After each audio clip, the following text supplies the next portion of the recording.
Smart city અમદાવાદમાં રોગચાળો વકરી રહ્યો છે।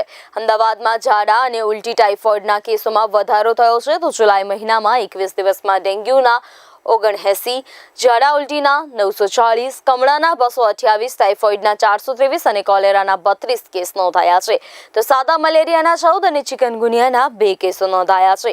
આ કેસોમાં સૌથી વધુ કેસ અમરાઈવાડી, બહેરામપુરા, દાણીલીમડા, ગોમતીપુર, વટવા, લાંભા, રામોલ, મણિનગર, ખોખરા, સરસપુર, ગોતા, ચાંદલોડિયા, નવા વાડજ વિસ્તારમાં નોંધાયા છે।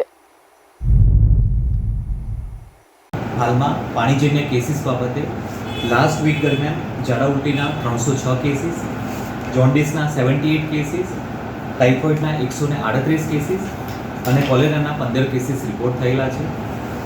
કોર્પોરેશન દ્વારા આવા વોટરબોર્ન બાબતે પોલ્યુશનની કમ્પ્લેન હોય અથવા આવા કોઈ કેસ નોંધાય, કોર્પોરેશન દ્વારા પાણીના સેમ્પલ લેવાની કામગીરી અને ક્લોરીન ટેબ્લેટ ડિસ્ટ્રીબ્યુશનની કામગીરી કરવામાં આવી રહી છે।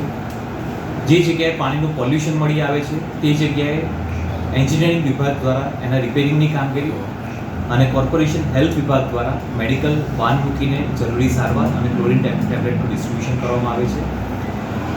કોઈ પણ વ્યક્તિને પાણીના પોલ્યુશનને લગતી કોઈ કમ્પ્લેન હોય કોર્પોરેશનના 155-303 પર ડાયલ કરવાથી ત્યાં જરૂરી કાર્યવાહી કરવામાં આવશે। જે કેસીસ રિપોર્ટ થયેલા છે તે મુખ્યત્વે સાઉથ ઝોન વિસ્તારના અને ઈસ્ટ ઝોન વિસ્તારમાંથી આ કેસીસ રિપોર્ટ થયેલા છે। તે પૈકી સ્પેસિફિકલી વટવા વિસ્તાર છે, બહેરામપુરા વિસ્તાર છે, લાંબા વિસ્તાર છે, તદુપરાંત ઈસ્ટ ઝોનમાં રખિયાલ વિસ્તાર છે અને ગોમતીપુર વિસ્તારમાંથી આ કેસીસ રિપોર્ટ થઈ આવેલા છે।